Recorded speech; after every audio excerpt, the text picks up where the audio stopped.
आज हम आप लोगों को G20 समिट के बारे में बताना चाहते हैं जो करंट से रिलेटेड है। तो सबसे पहले देखेंगे G20 समिट है क्या। ठीक, तो G20 समिट क्या है, इंटेंशन क्या है, इसका कार्य क्या है, संरचना क्या है। ठीक, तो सबसे पहले देखेंगे G20 समिट क्या है। तो G20 समिट जो है वो ग्रुप ऑफ 20 नेशंस है जिसमें 19 देश और यूरोपीय संघ शामिल है। ठीक, तो और यह एक वार्षिक शिखर सम्मेलन है जिसमें और इसकी पहला सम्मेलन जो है वो हुआ था 14-15 नवंबर को। कब हुआ था? 14-15 नवंबर को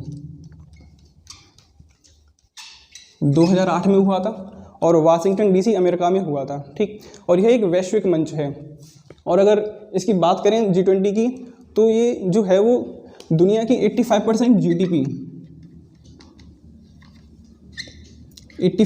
GDP 66% पॉपुलेशन और 75% जो है इंटरनेशनल ट्रेड यानी अंतर्राष्ट्रीय व्यापार इसका प्रतिनिधित्व करता है। ठीक है, और इसकी इंटेंशन की बात करें यानी इसका उद्देश्य क्या है। तो G20 का उद्देश्य है आर्थिक विकास, वैश्विक स्तर पर आर्थिक विकास को बढ़ावा देना, अंतर्राष्ट्रीय व्यापार को बढ़ावा देना और वित्तीय विनियमन को बढ़ावा देना। ठीक, अब इसके कार्य की बात करें तो इसका कार्य जो है वो दो भागों में बटा हुआ है, शेरपा ट्रैक और फाइनेंस ट्रैक। ठीक, अब शेरपा ट्रैक में क्या आता है तो शेरपा ट्रैक में जो ये राजनीतिक जुड़ाव, ठीक है, भ्रष्टाचार का विरोध करना और देखें तो विकास, ऊर्जा आदि जैसे व्यापक मुद्दों पर ध्यान केंद्रित करता है।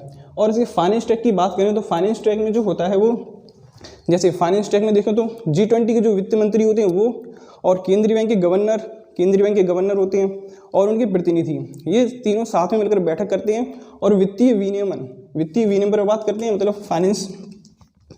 फाइनेंस रेगुलेशन, फिस्कल इशू और करेंसी यानी मुद्रा, इन तीन चीज़ों पर बातें करते हैं और ध्यान केंद्रित करना, इनका काम यही है। ठीक, तो मतलब इसमें 3 लोग होंगे, कौन कौन से? तो G20 के वित्त मंत्री, केंद्रीय बैंक के गवर्नर और उनके प्रतिनिधि। ठीक, और ये इन चीज़ों पर बातें करेंगे। अब इसकी संरचना पर बात करें, अगर संरचना में देखो तो इसका मुख्यालय, तो इसका कोई मतलब स्थायी मुख्यालय या सचिवालय नहीं है। ठीक, और इसके अध्यक्ष की बात करें तो इसका कोई मतलब स्थायी अध्यक्ष भी नहीं है। ठीक, तो अध्यक्ष पद इसका कैसा होता है? तो अध्यक्ष पद जो होता है वो सदस्य देश होते हैं जो इसके वो वार्षिक तौर पर रोटेट होता रहता है। ठीक, तो अब जिस प्रक्रिया से ये रोटेट होता है उसको अपन ट्रोइका कहते हैं। ठीक है, अब ट्रोइका होता क्या है? तो ट्रोइका जो होता है जो जैसे प्रत्येक वर्ष सदस्य देश जो होते हैं मतलब जिसने अध्यक्षता ग्रहण की है। ठीक, जैसे ट्रोइका ने जिसने अध्यक्षता ग्रहण की है, ठीक, तो वो देश क्या करेगा, पिछले वर्ष और अगले वर्ष के जो अध्यक्ष पद ग्रहण करने वाले देश होंगे उनके साथ समन्वय स्थापित करके कार्य करेगा। इस प्रक्रिया को अपन क्या कहते हैं? ट्रोइका कहते हैं। ठीक, अब ट्रोइका देखो जैसे 2022 में कहाँ इसका अध्यक्ष कौन है? इंडोनेशिया। ठीक, और 2021 में जैसे इटली। तो अभी जो करंट का क्वेश्चन है वो इधर से है 2021 से। जैसे 2021 में कहाँ पर हुआ? तो इटली में हुआ। कहाँ पर? रोम में हुआ था। ठीक, और अगर पूछ ली कि रोम किस नदी के किनारे बसा हुआ है तो टाइबर नदी। ठीक, और रोम इसकी राजधानी है। इटली की करेंसी पूछे तो यूरो। ठीक, अब इंडोनेशिया में 2022 में कहाँ पर होगा? इंडोनेशिया में। ठीक, और 2023 में कहाँ पर होगा? भारत में। अब पूछ ले भारत में कहाँ पर होगा? तो दिल्ली में। भारत में कहाँ पर होगा? दिल्ली में। और दिल्ली में कहाँ पर? तो प्रगति मैदान में। दिल्ली में प्रगति मैदान में होगा।